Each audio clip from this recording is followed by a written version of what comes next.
Hi! For today's update, ayan, naglalakad nga kami dito dahil nagkayayaan kami na magsimba. So anyway, ang simbahan nga sa amin ay malayo nga at hindi nga basta-basta. So kung halimbawa kami lang dalawa ni Pangga, pwede naman kami magmetro. Kaso sila nga ay gustong sumama at para na rin makapagsimba dito sa UAE. So anyway guys, ayan, sa paglalakad nga natin, madadaanan natin yung mga highway. So maraming nga mga bulaklak dyan. At makikita nyo sa mga fast post ko, ayan, maraming mga bulaklak, mga kadamuhan na pinagdaanan namin. So almost 45 minutes of walking yan guys. So sige lang, continuous lang kami ng paglalakad dyan. So tumitigil nga kami dahil para na rin mag-pictorial. Sayang din naman kasi palubog na kasi yung araw.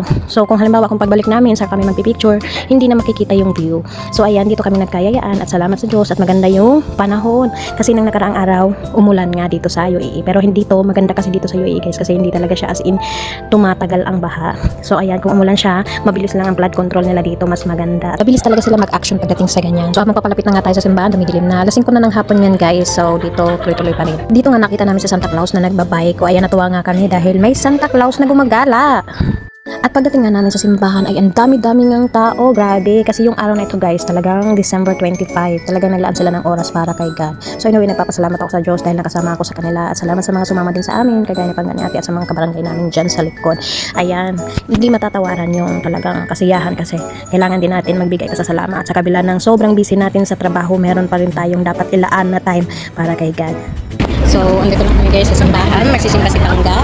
Yeah. So, tingnan niyo naman. Ayan. Wala ko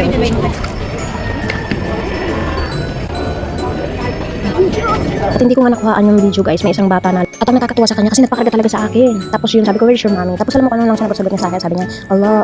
Tatong beses niya yung ulit-ulit sa akin. Hindi ko alam kung angels ba yung sa akin. Kasi nung nakita ko din yung bata, kinuha siya ng papa niya. Tapos nung naglalakad na sila, nakita ko kambal pala yun. So naalala ko yung sarili ko kasi meron talaga akong kakambal. Pero yung kakambal ko na pinanganak kami, namatay na ngayon siya, oras lang. So anyway, ako parang naramdaman ko yung presence ng kakambal ko. So hinag niya ako. Sobrang warm. Grabe. First time ko naramdaman yun. So nagpapasalamat talaga ako kay God kasi kung baga, yung talagang pagpasok mo ng simbahan, yung warm blessings talaga, talagang hindi mo yun basta makukuha agad-agad yung ganun kanyang pag-welcome sa'yo.